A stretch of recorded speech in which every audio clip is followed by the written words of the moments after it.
Ibu dan Bapak sekalian, eh, melanjutkan sesi tanya jawab dari pelaksanaan webinar tanggal 8 Agustus yang lalu. Ada beberapa yang belum terjawab karena disampaikan melalui chatroom di Zoom, di Facebook, dan juga di YouTube. Ada beberapa yang sudah di-grab panitia untuk bisa dijawab. Pertama dari Pak Bagus Panca di Semarang, Jawa Tengah, yang menanyakan tentang peran APIP pada saat PBC sebenarnya apa. Kemudian apa saja yang perlu diperhatikan PPKOM terkait PBC. Saya jawab pertama peran APIP ya. Peran APIP sebenarnya sudah diatur di Perpres Pengadaan Barang Jasa pasal 1 angka 22, yaitu aparat yang melakukan pengawasan melalui audit, review, pemantauan, evaluasi, dan kegiatan pengawasan lain untuk penyelenggaraan tugas dan fungsi pemerintah. Selain itu juga APIP menerima pengaduan dari masyarakat untuk menindaklanjuti sesuai kewenangannya, seperti diatur di pasal 1 angka 22 tadi. Bahkan aparat penegak hukum, kalau menerima pengaduan, itu diteruskan kepada APIP untuk ditindaklanjuti, kemudian dilaporkan kepada menteri atau kepala lembaga atau kepala daerah yang menjadi atasan organisasi APIP. Karena APIP memang merupakan perangkat pengawasan dari menteri, kepala daerah, kepala lembaga. Termasuk juga APIP di sini punya peran untuk memberikan rekomendasi pada saat pengenaan sanksi daftar hitam. Nah, daftar hitam ini bisa dikenakan kepada peserta tender atau seleksi. Jadi pelaku usaha yang mengikut tender atau seleksi di situ melakukan kecurangan, atau bahkan sudah tanda tangan kontrak, kemudian one prestasi, memenuhi kriteria untuk dikenakan daftar hitam, maka calon penerima sanksi itu biasanya melakukan keberatan, dan APIP lah menjadi tempat untuk ditanyakan rekomendasinya, apakah pelaku ini layak dikenakan sanksi daftar hitam atau di blacklist. Coba nanti dilihat lagi di peraturan LKPP nomor 17 tahun 2018 tentang pengenaan sanksi daftar hitam. Detailnya ada di sana. Yang kedua ini pertanyaan dari Ibu Lilis Herdiani dari Kabupaten Agam, kerja juga sebagai auditor. Bagaimana menentukan ada modus dalam pengadaan barang jasa pada tahap persiapan pengadaan barang jasa? Tahap persiapan pengadaan barang jasa itu kan biasanya diawali dengan identifikasi kebutuhan, kemudian penyiapan kerangka acuan kerja, bahkan spesifikasi teknis awal untuk barang dan jasa yang akan diadakan. Ya. Kemudian diakhiri dengan proses pengusulan anggaran, persetujuan anggaran, pengumuman rencana umum pengadaan. Terakhirnya di situ. Kalau ditanya modus yang paling terlihat ya biasanya user atau calon pengguna barang atau jasa ini mengusulkan pembelian barang jasa yang tidak diperlukan dalam pelayanan unit kerjanya. Kemudian mengusulkan pembelian lagi, ya, padahal masih barang lama masih layak dan masih berfungsi dengan baik. Ada juga bentuknya mengusulkan spesifikasi teknis barang yang akan dibeli, namun speknya itu mengarah kepada produk tertentu atau produk dari pelaku usaha tertentu. Kalau jawaban sederhana saya itu. Kemudian yang ketiga Pak Nur Adram, ini dari Kementerian Kelautan dan Perikanan sama auditor. Pak Leo, apakah pengadaan kegiatan dampak COVID-19 seperti pengadaan PEN dapat menggunakan aturan pengadaan bencana? Ya. Ini mohon maaf Pak Nur, saya nggak bisa jawab. Kenapa? Karena saya nggak paham dengan istilah yang Bapak gunakan, PEN ini apa. Jadi nanti kalau saya coba browsing PN ini apa juga, PEN ini apa juga nggak ketemu. Jadi saya tunda dulu Pak. Nanti saya jawab setelah saya dapat konfirmasi lagi dari Bapak. Kemudian dari Ibu Monita di Sumatera Barat, di Padang. Pertanyaannya, kita sudah melakukan asistensi, monitoring, tapi implementasinya OPD masih juga tidak mempedomani ketentuan dan himbauan APIP. Malah ketika terjadi permasalahan dalam PBJ, OPD berani bilang bahwa sudah direview RKB oleh inspektorat. Tindakan dan rekomendasi apa yang sebaiknya diambil? Pemeriksaan dengan tujuan tertentu dianggap atasan tidak membantu OPD. Nanti pemeriksa juga yang ke bawah atau terlibat, minimal jadi saksi. Kalau untuk hal ini, review APIP dalam RKB, ini kan yang dipermasalahkan, OPD berani bilang bahwa sudah review RKB oleh inspektorat. Nah, saya tegaskan lagi di sini, review APIP dalam RKB itu adalah review pada tahap pengusulan anggaran. Setelah anggaran disetujui, kemudian dilakukan proses belanja, maka tetap harus dilakukan pengawasan sesuai dengan ketentuan yang berlaku. Kalau dari pengalaman saya dulu, jika penanggung jawab objek yang diperiksa, jadi objek pemeriksaan, jadi yang kita periksa OPD-nya itu, keberatan, saya biasanya sih minta surat pernyataan. Surat pernyataan apa? Surat pernyataan tidak mau diaudit. Berdasarkan surat itu, auditor menyampaikan kepada pimpinan. Kemudian, karena pernyataan seperti itu termasuk pembatasan atas lingkup audit yang dilakukan,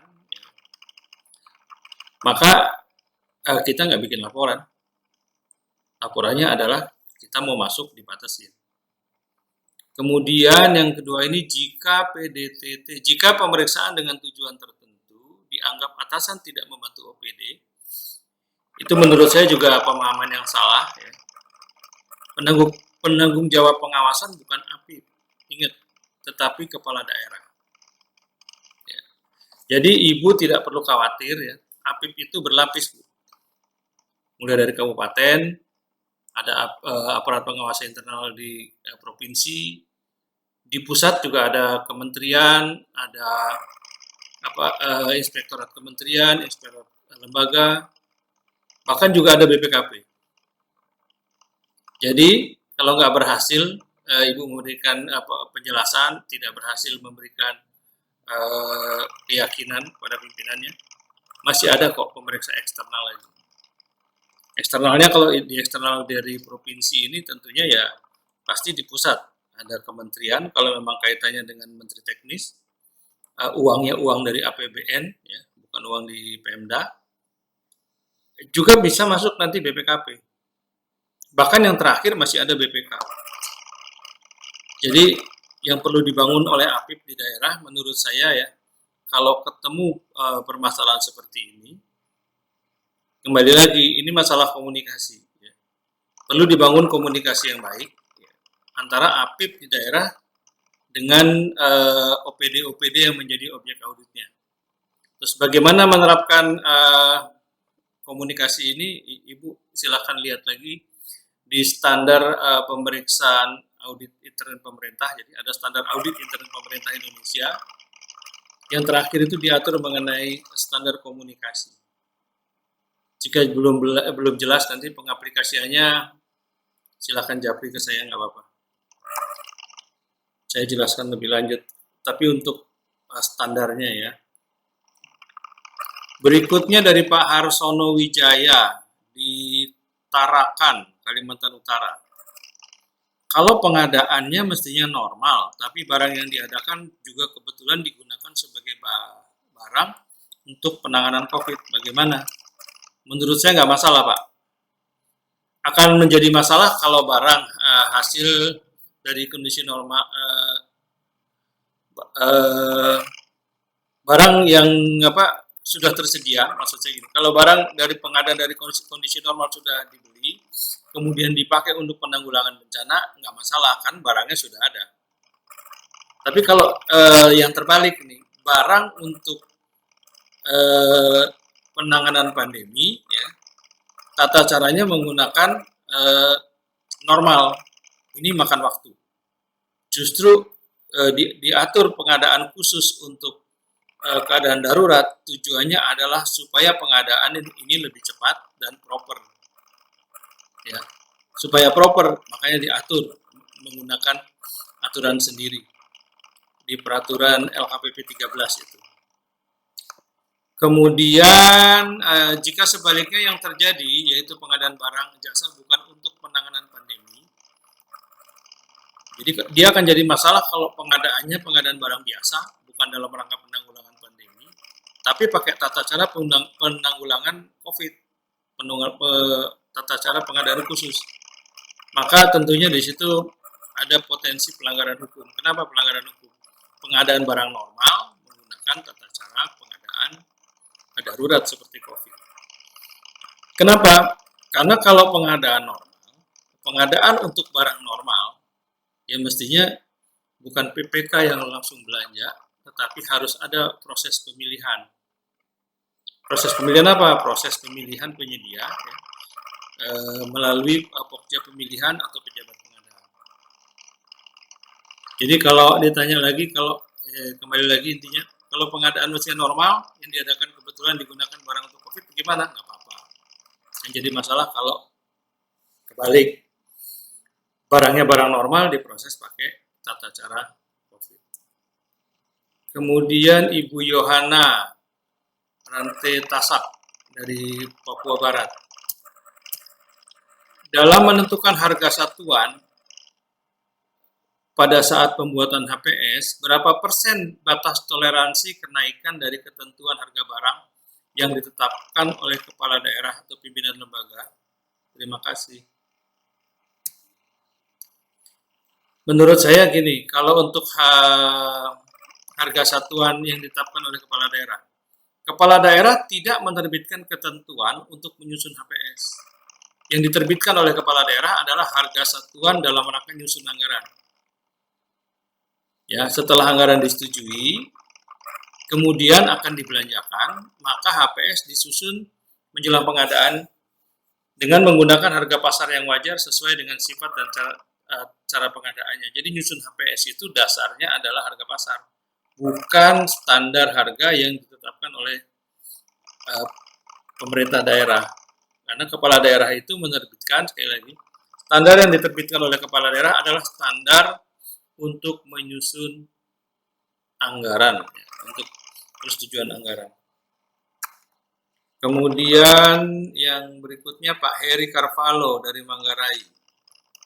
Pajak atas pengadaan barang jasa COVID-19 ditanggung oleh pemerintah. Mohon dijelaskan. Yang dimaksud ditanggung pemerintah artinya, ya, semua pembelanjaan yang ada unsur pajaknya itu harus dilaporkan.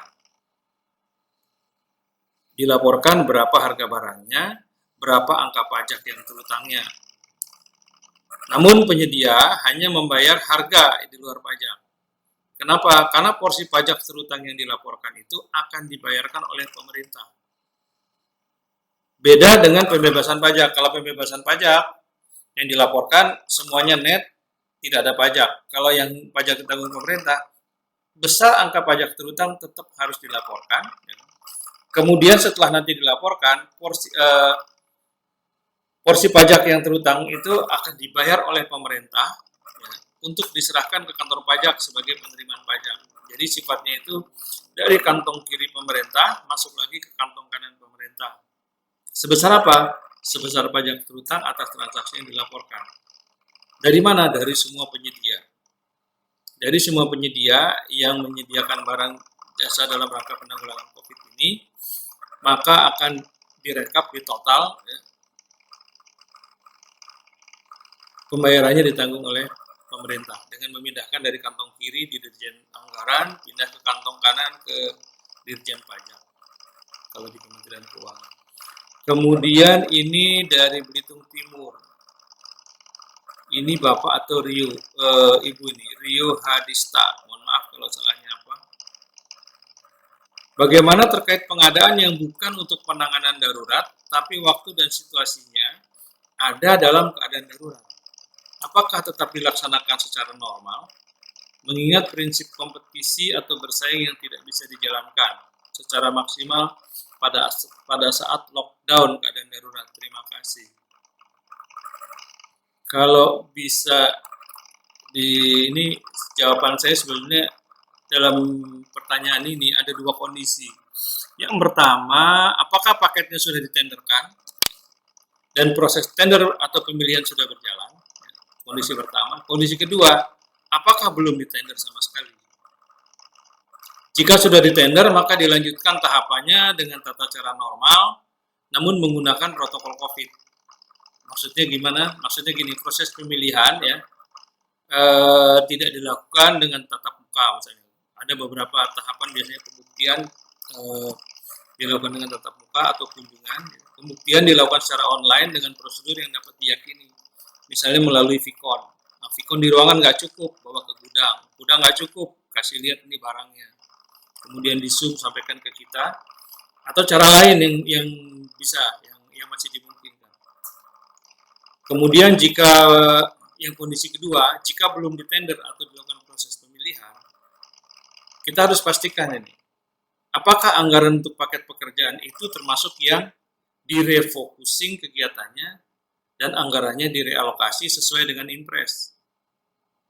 Impres nomor 4 2020, Presiden kan keluarkan untuk dilakukan refocusing kegiatan dan realokasi anggaran. Apakah ini termasuk yang sudah realokasi? Kalau dia sudah direalokasi, maka pekerjaan itu kemungkinan besar pasti dibatalkan. Nah, kalau sudah dibatalkan, tentunya RUP-nya juga harus direvisi. Ini jawaban saya. Kemudian dari Ibu Laila di Tegal. Pak Leo, jika ada pengaduan yang dikirim ke APH dan APIP, tapi ternyata APH lebih dahulu nangani, bagaimana tindak lanjut dari APIP?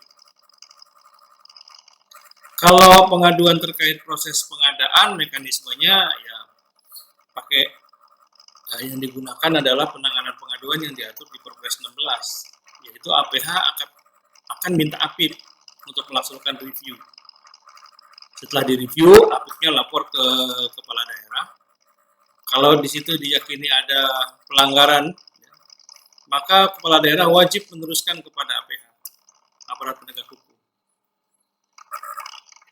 Jika ternyata APH terlebih dulu nangani, ya, maka APIP dapat menyampaikan kepada, kalau menurut saya ini kepada kepala LKPP untuk difasilitasi solusinya. Kenapa? Karena antara aparat penegak hukum yang di tingkat pusat telah dibangun kesepahaman tentang langkah-langkah APH jika proses pengadaan ditemui potensi pelanggaran hukum. Ini sudah ada kesepakatan, kesepahaman ya. Dengan harapan ya nanti dari LKP bisa memfasilitasi solusinya untuk keadaan di daerah ibu.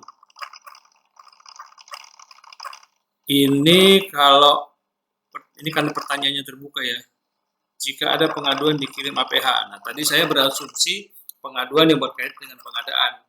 Tapi kalau pengaduannya tidak terkait dengan pengadaan, ya itu sudah kewenangan APH untuk menanganinya. Jadi saya tadi menjawab dengan asumsi bahwa itu adalah pengaduan yang dikaitkan dengan pengadaan. Demikian yang saya bisa jawab untuk pertanyaan teman-teman yang belum terjawab di sesi 1. Terima kasih.